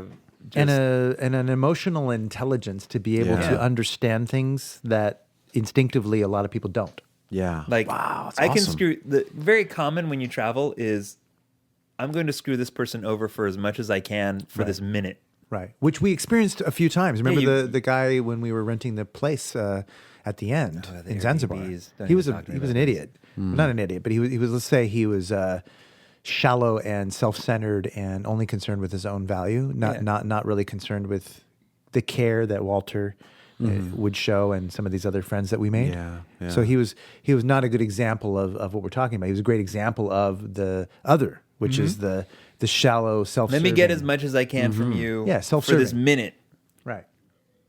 which is what you normally get when you travel. Yeah. Like Whereas- in India. whereas India's Walter- a perfect example of that. If he came here, I would love to take care of him for while he was here and visit and show him a good time. So would Seamus. We would love to Yeah. party with him and just show him a good time and things like that. So Yeah. because he's the kind of person that deserves it. Yeah. I have so never met a awesome. person in all my travels, and I've traveled to so many countries and lived out of this country for so many years that I could actually really genuinely say that I don't really think he has an agenda. Yeah. Wow, that's pretty rare. It's rare. That's It's very super rare because like everybody has an agenda in the third world. Oh, I'm going to get $20 from you. Oh, I'm going to get a bottle of $1, 1 rupee, 1 pen. You know, that's India right there. $1, 1 rupee, 1 pen. That's all they say to you for hours and hours, and just Wow. not that. Walter, I did get a You saw the Facebook friend pictures? request from one of the guys, Yeah. one Oh, of your yeah. guides or It's something. probably Aristides or Probably Walter. Hope. Hope. Hope Aristides, which is Aristides, Okay. and also Walter Lois. You should accept both of those because they're I think I really, did, yeah, they're yeah. really good guys. Yeah, I think I did. Yeah. Good fun stuff. I'll have to I really enjoyed. say hi to those fellas. Do I need to get my phone out too? I have a question. Yes, Oliver. Is it possible to open it up to questions from the larger group? Yeah, you want a Q&A? Yeah, we can Q&A.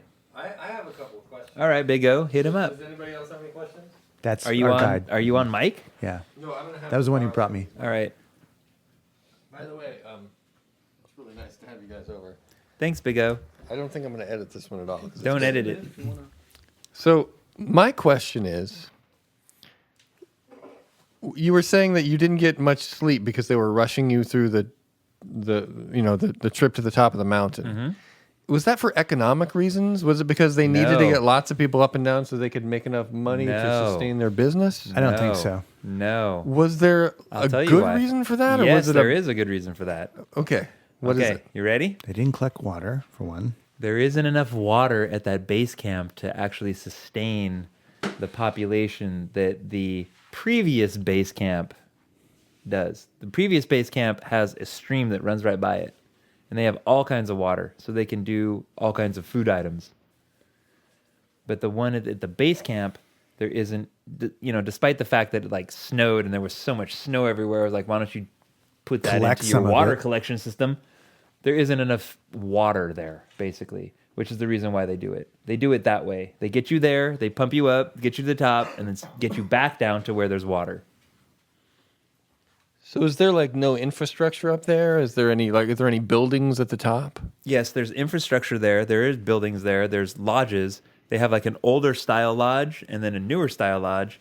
And I tried to get into the newer style lodge, and I think that would have made a huge difference. But we got stuck in the older style lodge, and it was all musty and stone and crazy. But Fuck. yeah, it was burly, man. It was an experience. I loved it. I wouldn't change any of it. All right, Danny. This is Danny. I had a question about the geographics. I was looking at the map. It's a volcano, right? So is there a crater where you go down? Did you go down into the crater, or was the Yeah. summits on the outside of the crater? We went into the crater.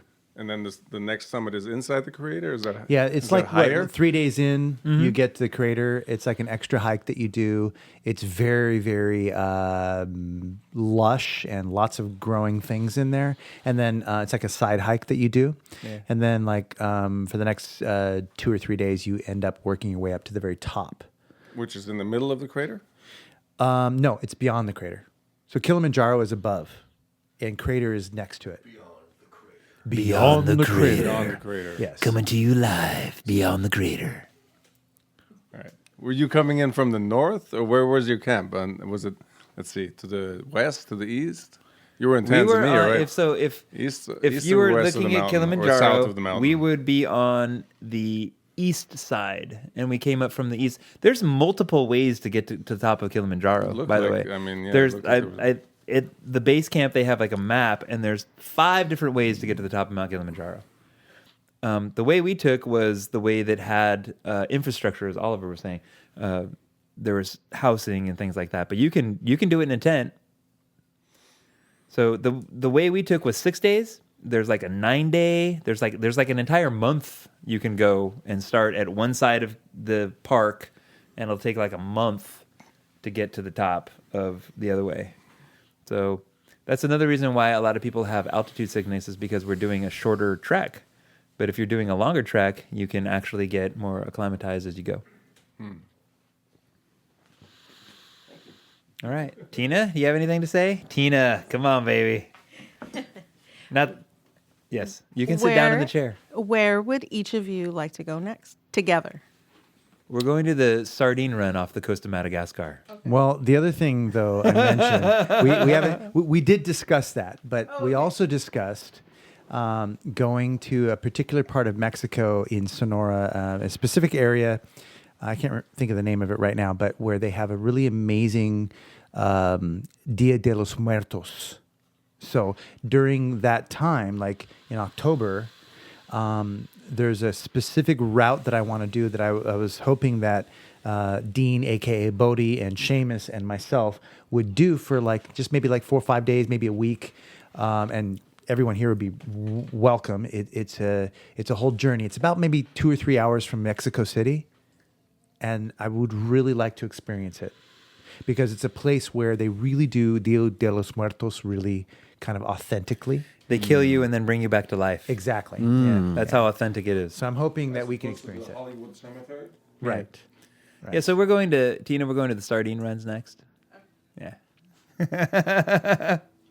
And by the way, I just texted Walter and Stella, who runs Imbogo Tours, and she just, I told her we were mentioning her right now, and she's actually awake enough to say, hello, blessings. Yeah, it's morning time in Tanzania now because all the friends, Yeah. they always hit me up. Like right when I'm going to sleep, my phone goes, bring, bring, bring, bring, bring, bring. And there's like 9 messages.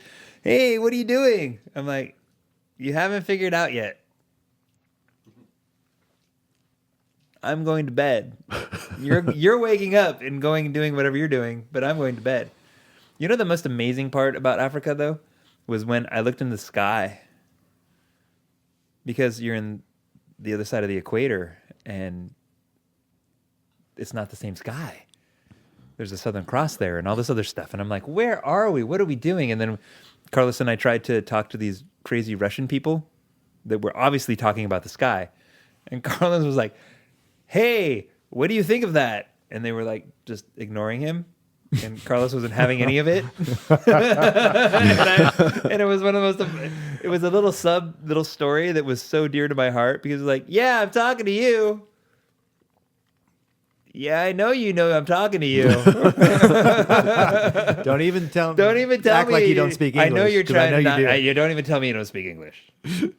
I know you do. I may not speak German, but I know you speak English. They were Russian or something like that. Or Czech or something. Yeah, they were Czech or something like that. They were let's say, Slavic. Yeah. I could hear in their voice it was Slavic. Wow. Yeah. Of some kind. But it was just...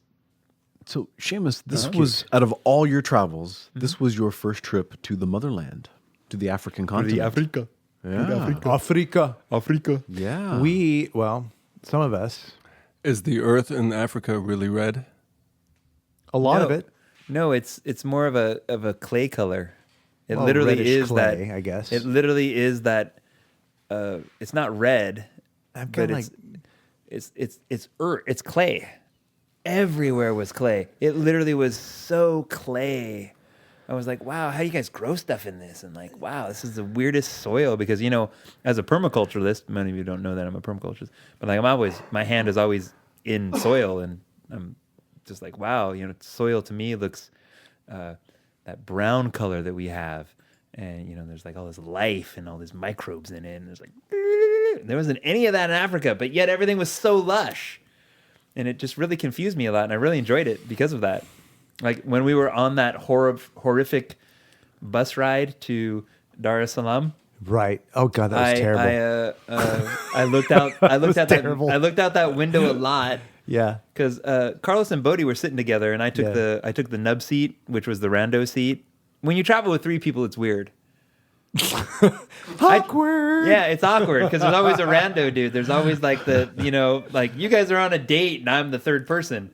It always happens that way with Third the wheel seating. Seamus. It's always Janet on Three's Company. Right. It's always Janet. You're like, Janet.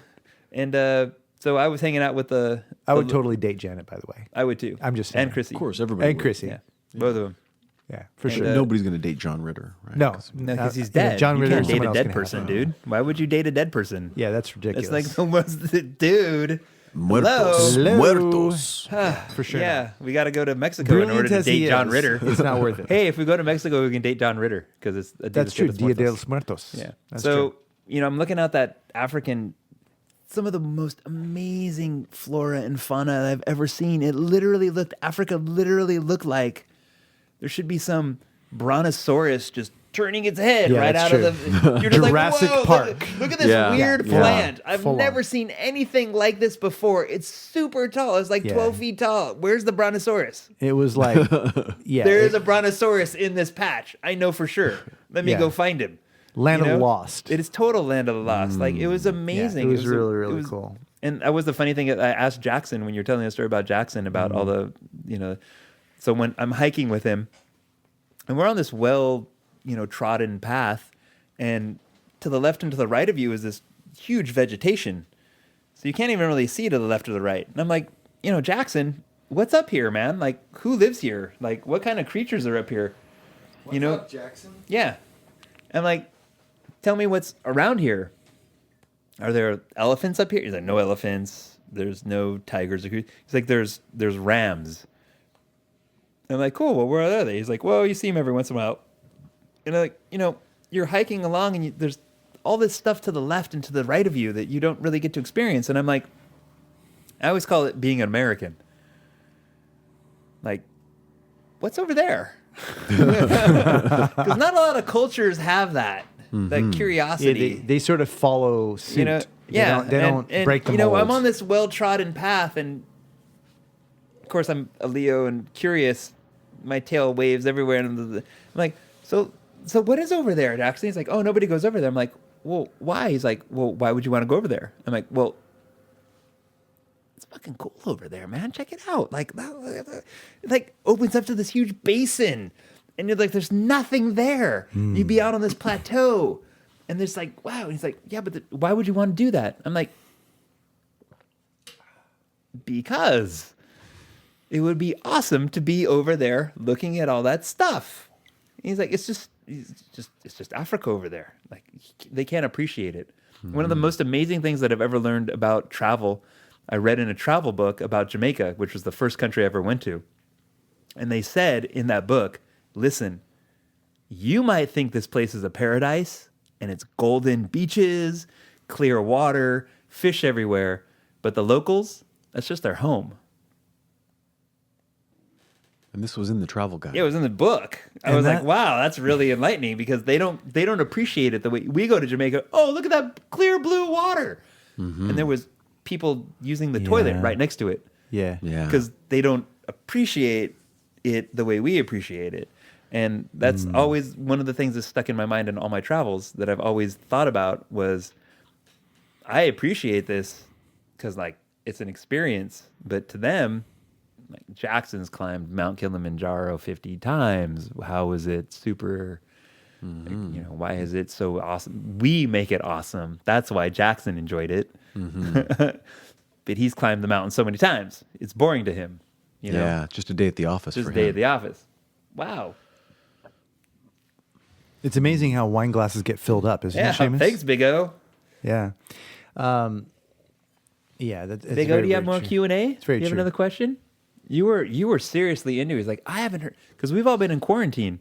Many of us haven't even seen each other in 3 months, which is been a unusual while. and wrong because we hang out all the time. That's right. We do. That's right. Yeah. And so we were being good citizens and doing the quarantine thing. But I think the Big O has more questions. This is Justice League. Justice League. Super best friends. Come on, let me sit there, man. Yeah. Take it over, Big O. Don't push any buttons, please. Don't touch it. See this equipment? It belongs to Master Bruce. Don't touch it. No one pushes buttons except for me. So I would like to know, like, let's chunk up a little bit here. Okay. Like, tell me, like, in very broad brushes, what your trip was from beginning to end. Like, where you were, like, the major locations you were at. I can totally. You want to do that? Yeah, I'll start. You can fill in, jump in. When Okay. So we flew into Frankfurt to meet up with our buddy Dean, Which aka was Bodie. That was amazing. It was great. I can highly recommend if you meet another human being that you totally love in a totally different place than where you normally meet them, do so. Yeah, for sure. It is one of the most amazing things. It's like Yeah. 2 a.m. Carlos It's and I were, it's like 2 a.m. for us, but it's like 10 o'clock in Frankfurt. So everyone's all, we're all German people as happy as we can be. And Carlos and I were like, Sorry, Danny. We're the Walking Dead, We're like, Yeah. and boom, there's Bodie. You know what I mean? Yeah, that And we're was like, great. hey, what's up? Let's go buy some And Kinder chocolate. we took a nice little selfie at that moment when we met, and then we went into an area of Ethiopia called. Abu Dhabis. No, it was Yabba dabble. yeah, no. Let's try this again. It was Addis Ababa. Addis Ababa. Addis Ababa. Addis Ababa. That's the capital of Ethiopia. Correct. Everybody knows that. Yeah, Addis Ababa. Except for me, because I call it Yabba dabble. Right. And we were going to be there overnight. So Seamus and I decided that we were going to get a wonderful Hold bite on a to minute. Bodie had already traveled there. So he was like, they give you a free complimentary hotel. He's like, screw that. I booked us at a different place. So we had to get a visa to actually go into Ethiopia, $50.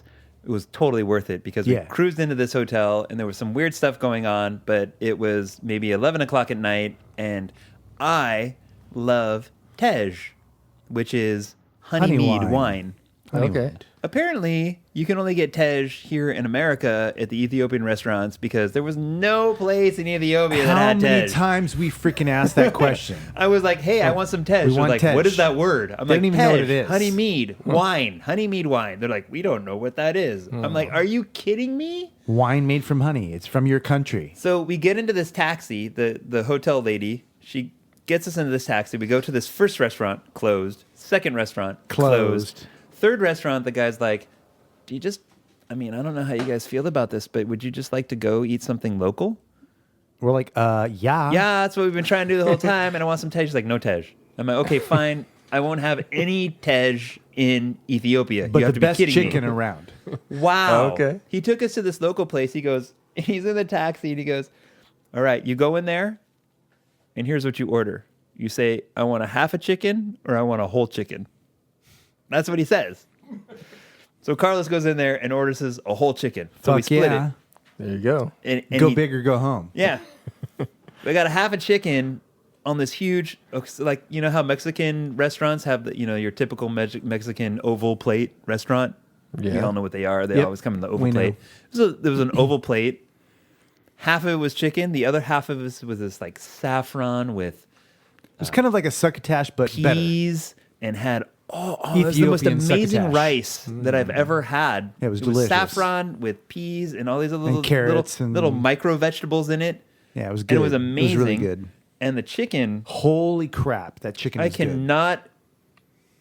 It was some bottom zinga action, man. I It used was to like, work for the boom. Pentagon, and I want to help you get your chicken on. Seriously. I Okay, have never had undercover brother. anything Oh, before, man. nor will I have anything after. And if I ever fly through Ethiopia, it's on You the have to go there. It's on the Facebook. There's pictures of it. And by the way, it was in the middle of the ghetto. Oh my gosh. It was like, by any other means, most people go, whoa, I'm not comfortable here. This is dangerous. Yeah, but that's where the good chicken's at. Yeah. Correct. I, on the Correct other you are. hand, it was felt amazing. It was like it was amazing. it was like paprika. Yeah, it was some weird salty, Ethiopian paprika spicy, salt thing. Amazing and it chicken. was just Wow. And what was that incredible kind of like salsa that they made with like Yeah. spicy chilies, and it was incredible. it was so hot. I mean, literally, I cannot tell you. Yeah. We But got the back to the flavor hotel was and Bodie's like, "You amazing. guys okay?" And we're like, "No, we're fine. We're like well beyond okay. You Yeah. missed out on this chicken, and nothing was as good." Did you pull a Marcellus Wallace? I'm pretty fucking far from being okay. So then we ate that, and then we flew to Tanzania. We went to a place called Moshi, which is a city in Tanzania, and that's like the springboard for Kilimanjaro. So then we Okay. did that for 6 days. Wow, I mean- you guys are still answering my question. I'm impressed. Yeah, no, I could I could be way more detailed about this. No, we're video. good.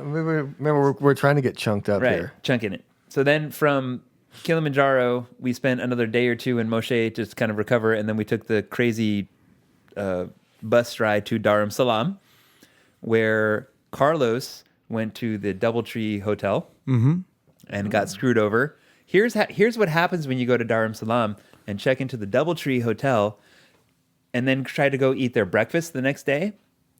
They tell you that breakfast is only available on the day that you check in. So you're only allowed to eat breakfast before you arrive. That was just one example. Yes, Tina. Yes, with your little turn my head over the shoulder and go, what the hell did I just hear? You're only allowed to eat breakfast before you arrive. The day before you, because most of the time you can't check into a hotel until like 2 o'clock. So how are you supposed to eat breakfast before you check in? And that was just one of the numerous things that happened in Dar es Salaam. It was a horrible, scammer. Not happy with Dar es Salaam. There's no salam in that, my friend. No, there's no salam in that. There's no salam. For sure. And then so we got screwed over there for a night or two, and then we caught the boat to Zanzibar. And then in Zanzibar, we had a good 6 days or so.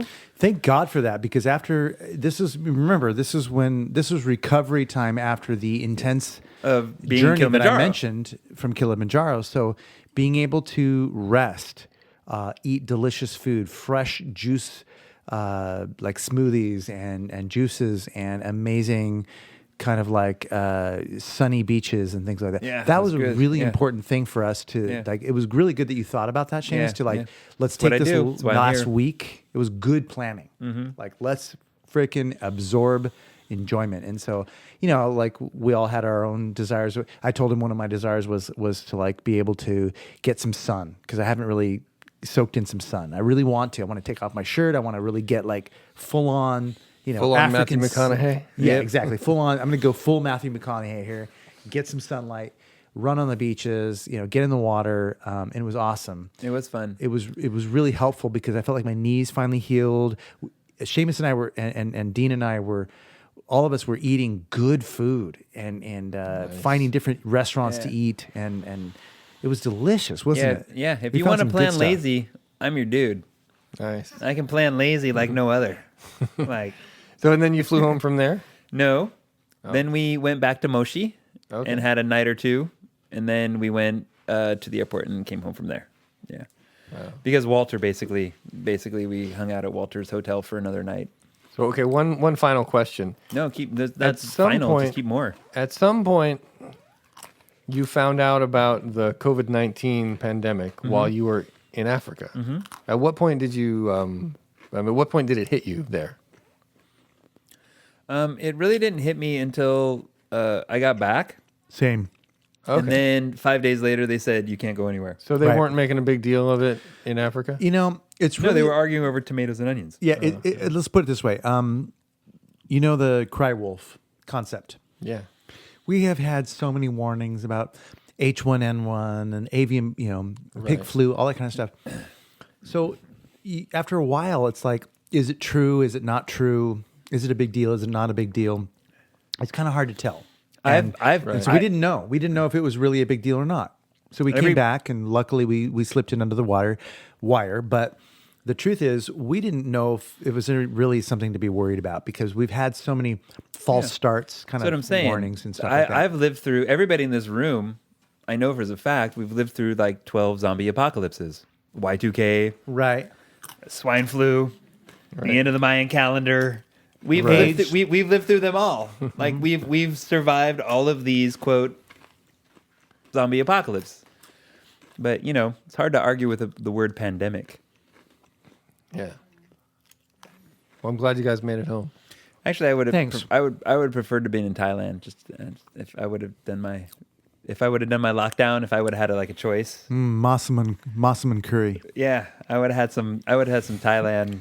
I would have been Thailand. like, great, I'm stuck in Thailand. Great. That'll be your reggae album, Thailand Lockdown. Thailand lockdown. Okay, I'm gonna give my seat back to whoever wants Okay. it. All right. Danny or Tina, you have more questions? Satch, do you have more questions? Surely you have more questions. You're so inquisitive. I'm very inquisitive. Oh, okay. You mentioned safari. Did you actually go on safari? Blue safari, We went on a blue safari. not an actual. So the blue safari Not was the wild Jungle animal safari. No, no. Serengeti Well, the blue safari is water. What is it? Oh, the blue water safari was safari. on this. This was an amazing day.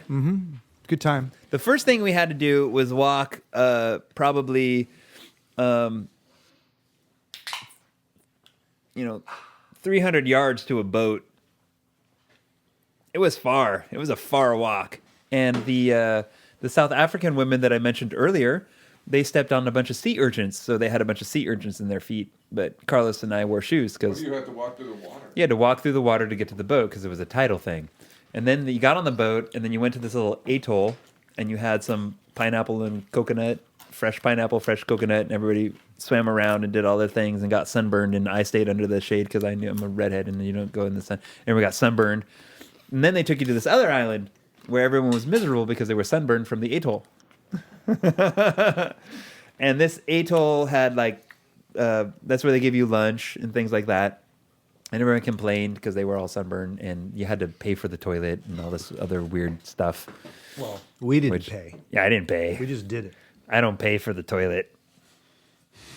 It's just my thing. I don't go in porta potties, and I don't pay for toilets. But that is where I took that picture of that most giant That fucking giant spider I've ever That seen. was an amazing I've spider. never seen a spider Take that your big. hand and hold it up to the light, and that's how big that spider was. Right. That's No a joke. spider. That Wow. spider was as big as your hand. Pretty serious. And I had a great time with all that fun stuff. And before you went to the Blue Island, and in between the atoll, I forgot the most important part, which was the safari part.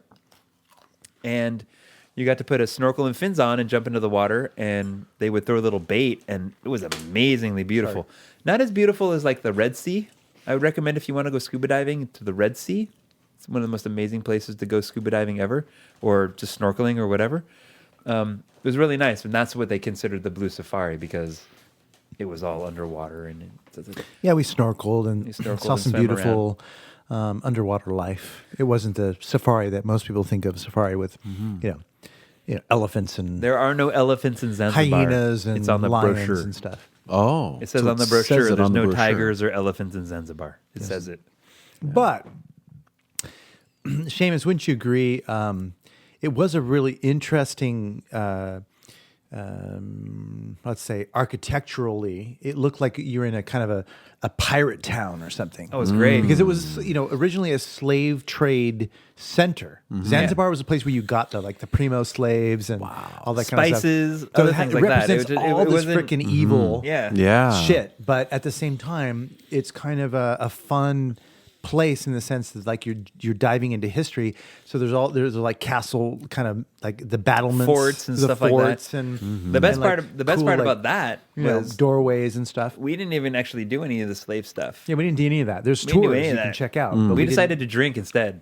Okay. we drank, we ate, we explored, we interacted with people. We had a great time. That's the best way. to- Yeah, Yeah. There was Yeah. there was We had a all lot these of tours. fun. There was all these tours that you could go on. Oh, this is the former slave market, and this is the thing like that, and da da da, slave thing, this that, and that. We didn't do any of it. No, We were busy carousing. we did. We had a great time. And we met some caroused. really nice people, some travelers, fellow travelers, had great meals and great drinks and explored. Danny Did you go to the House of Wonders, Beit al-Ajib? No, in Zanzibar. no, did not do that. I don't Why even- the hell not? I mean, Because we were too busy That's- having a good time what we were doing. Man, if you saw some of my pictures, man, we had really great time. Even when we decided to have like the party experience, we would go, there was this like multiple level bar that we went to. It was like 5 levels or something like that. And we did that. We had fun. We ate Wow, delicious did we have food. fun in there? Too bad we can't tell you what we did. It's all a secret. What happens in Zanzibar stays in Zanzibar. It's worse than Vegas. It's worse than Vegas. or better, No. depending on how you. Yeah. But it was incredible. Just that. What was interesting too is like you're surrounded. So we don't really see this as much here in the U.S. and especially in Southern California. But you're surrounded by people who are kind of wearing hijabs and what's the other term for the coverings? I can't remember. Burqa and various kinds of things.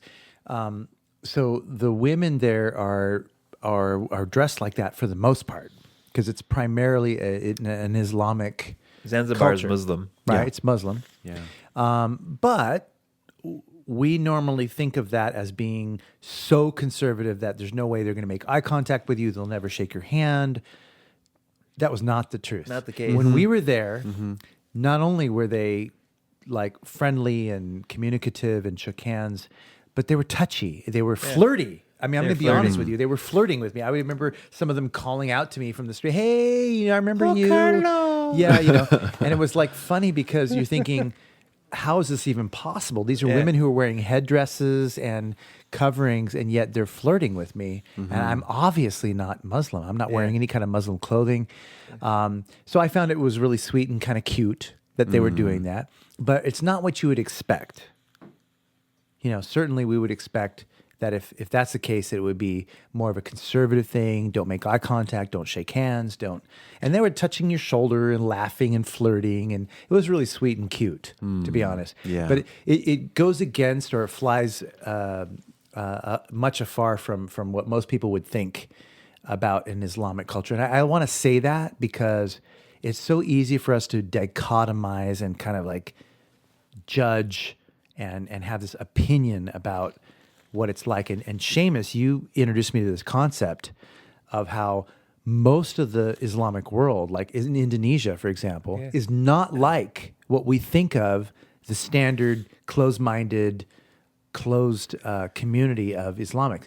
You were telling me, Seamus, that when you were in Indonesia, that the women were like normal Yeah, they just hang out. experience of women, like hang out. Yeah. Let's if you wanted to date them, you could connect with them and date with them if you want. And weren't you in Asia, in Africa? There were quite a number of Islamic women who were interested in like hanging out with you. Hey. I'm just saying. That's all I'm gonna say. They were Well, interested in hanging out with Seamus. Who isn't? Who isn't? Who isn't? But like, Only the weird people who have Right. like weird mental things going on with them Yeah. don't appreciate. and we don't fault them for that because that's the limitation they have. It's growing experiences for people. You Right. have to have But it's a weird experience to say, like, to be a Californian and American and think of this as like what we think of as culturally true. We think, oh, well, Islamic people are this way. Well, that's a generalization that's not necessarily true. We had direct experience of what it's like. It's not like that everywhere. Yeah. Just because they're Not at all. wearing the Islamic clothing and what we would think of as restrictive kind of clothing, it doesn't necessarily indicate that like they believe it the same way we believe it. right. That's really what it It comes doesn't down tell to. you what they believe, and so we have to stay open and kind of like realize that every person is an individual, and how they experience it, you have to find out. You have to actually explore. What do you feel? It's just because they're wearing a hijab or they're wearing doesn't necessarily mean There's that they some crazy Muslim thing. that they're extremists Or whatever, that like I think it's important. And I'm saying that because that was my real experience. I genuinely had that experience. And Seamus had that experience. I have it We all were the time. there. When I was in you know. India, for example, India is the second largest Muslim population on the planet, besides Indonesia, and then Pakistan is number 3. So I was in India, just population-wise, they don't really feel the same way that you feel about it. They're just Muslim. right. And, like, so most people in America, they're actually Christian. Okay, well, when did you actually go to church? Oh, I go on Easter and Christmas. Well, are you really Christian in that regard? It's your own personal thing. Right. So I was in India. I was there for a friend's wedding, and we were doing the tourist shopping stuff, and we're cruising around, and we go into this one shop. It's got Buddhism, it's got Hinduism, it's got Jainism, it's got every ism you could possibly think of. Idols, paintings, sculptures,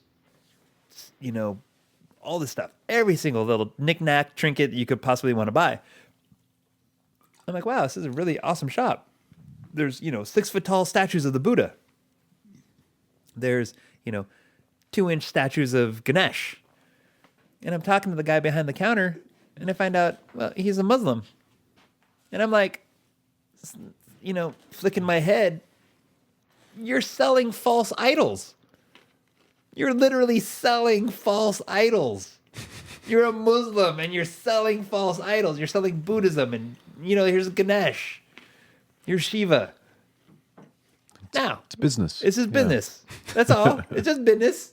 He's a Muslim. That's what he does. I just sell this stuff. I'm a merchant. That's what I sell. And there's no attachment to it the way we're like, wow, you're a Muslim. You're selling. He literally is selling false idols of God, which is a total.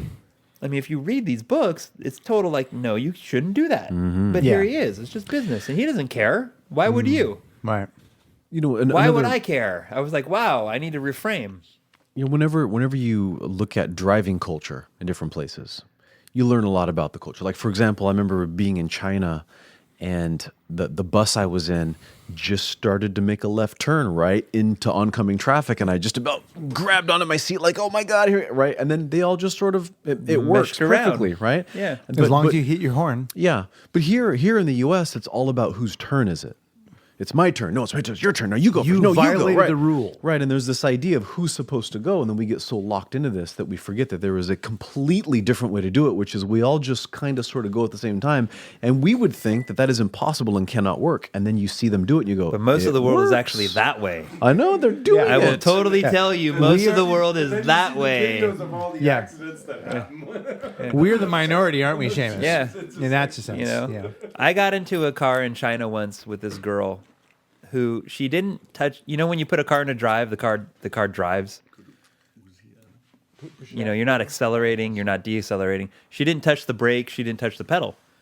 She just put the car in a drive and literally turned her head towards me to the right and talked the whole time, not even looking forward. She didn't look forward. She looked at me the whole time and was just talking and driving and talking just in drive. We were going like 3, 4, 5 miles an hour, whatever it is when you put your car in drive, whatever it does. She didn't stop. She didn't do anything. She just literally just drove in the car, not even paying attention to anything. And we went all over town that way. I was literally clutching my white knuckles to the seat because we'd get to an intersection with a red light. Did she stop? No, she just turned right. Yeah. Well, when I was in India many, many years ago, when you drive in India, depending on where you're at, there are cows and monkeys and people. And, aren't there? I mean, just dogs and everything right in the street. And you just sort of feel like every 2 seconds you're going to hit something. And then they don't. They just keep going through all this chaos. And I said to my taxi driver, I asked him, have you ever hit a cow? And he just went, give me a nice big yes.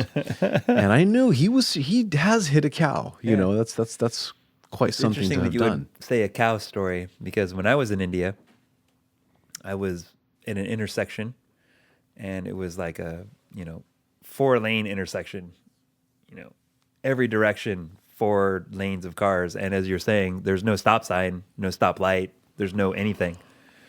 Just people going through this intersection. And I'm looking at the thing that I need to get across the street. It's 8 lanes of highway. It's like crossing the freeway.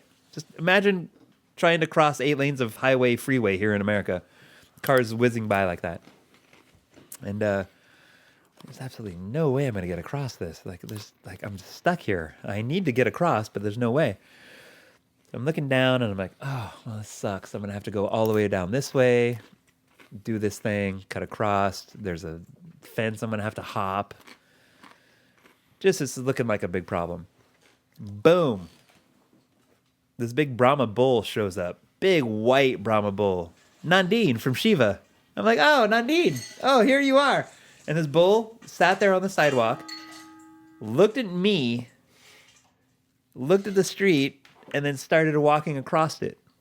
And I went, cows are sacred in India. I'm going to just be Shiva and walk with my bull. So I was on the other side of this bull. I just started walking across the street, just going slow, didn't stop for anything. And I was blocked by it. So it was on the left-hand side of me. So any cars that would have hit me or whatever would have hit the bull first. And then I probably would have been killed because I would have been hit by a bull. But it just slowly walked across the street and all the Indian people stopped. But the greatest thing was when they'd stop, their mouth was gaped wide open because they were like, what is this man with the long dreadlocks walking with Nandine? Because I had long dreadlocks at the time, and there was this total Shiva, Nandine, like, here we are, we're crossing the street, sacred cow, don't touch me. And I got across literally 8 lanes of highway. Thank goodness for that cow. And it was amazing. Yeah. And then we got to the other end. I was to put my hand up. I'm like, thank you very much. And he went north and I went east. It was just one of those little moments of like, oh, wow. Nothing could be more perfect. Beautiful. Beautiful. Oh, Big O, you got some chocolate? Hit me up with that. Chocolate peanut butter, bro. Chocolate peanut butter, yo. You don't even know. This is like, Oh, damn. I know what this is. I'm super excited to be here on the show. it's great to have you here, Seamus. Yeah. It is. Start the interview. Yeah. You want to start the interview? Let's start the Yeah. interview with this. We're gonna Ready? start now. It's super nice to be back here on the show. I'm really excited about that. Satch, I don't know if you know this, but Carlos knows this. Many times that when you get escorted out of a building, they don't let you come back. So here I am back. I'm really excited about it. Right. Yeah. And you know what? Thank you, Tina. There are very few people who are worthy of a second interview. You are definitely one of them. Oh, yeah. You were here. There are countless stories, countless awesomeness that can be shared. I can say it again. Worthy of being shared. I'll say it once, but I'll say it twice. I can go all night. All you ladies out there, take heed. Take heed. So, yeah. It's great. What else are we doing? Yeah. You guys want to go to Mexico right now? Let's go to Mexico.